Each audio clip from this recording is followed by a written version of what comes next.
સ્થિત રિલાયન્સ મોલના ગેટની પાસે અકસ્માત સર્જાયો હોવાની ઘટના સામે આવી છે। વડોદરાના અક્ષર ચોક રિલાયન્સ મોલના ગેટ સામે ટુ વ્હીલર ગાડીઓનું એક્સિડન્ટ થતા લોકટોળા વળ્યા। દર્શક મિત્રો, અહીં આપને જણાવવા માંગીશ કે એક્સિડન્ટ એટલું સ્પીડમાં થયું કે એક્ટિવાનું એન્જિન છૂટું પાડી દીધું હતું। જી હા, બિલકુલ મળતી માહિતી પ્રમાણે રિલાયન્સ મોલના ગેટ સામે એક ન્યૂ અપાચે 310 ટુ વ્હીલર ચાલક અને એક્ટિવા ચાલક મહિલા વચ્ચે જોરદાર ટક્કર થઈ હતી। ત્યારે આ ઘટનામાં મહિલાને ઈજા પહોંચતા તેઓને નજદીકની ખાનગી હોસ્પિટલમાં સારવાર અર્થે દાખલ કરવામાં આવ્યા છે।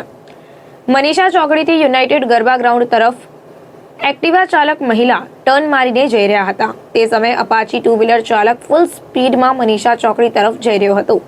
તે સમયે એક્ટિવા સાથે જોરદાર ટક્કર થતા એક્ટિવા ગાડીનું એન્જિન છૂટું પડી ગયું હતું।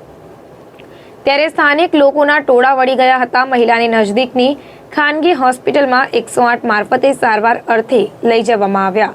જ્યારે અપાચી ચાલક નજદીકના ખાનગી દવાખાને સારવાર કરાવી સ્થળ પર આવી પહોંચ્યા હતા। તે સમયે અપાચી ચાલકને જેપી રોડ પોલીસ દ્વારા તપાસ અર્થે જેપી રોડ પોલીસ સ્ટેશન ખાતે લઈ જવામાં આવ્યો। તો ઘટના સ્થળે જેપી રોડ પોલીસની પીસીઆર વાન પણ આવી પહોંચી હતી। સાથે પોલીસ સ્ટેશનના એનવેના પોલીસ કર્મચારીઓ આવ્યા અને આગળની વધુ તપાસ હાથ ધરી હતી। રિપોર્ટ નઝીર શેખ સાથે કેમેરામેન આરિફ સૈયદ, વડોદરા।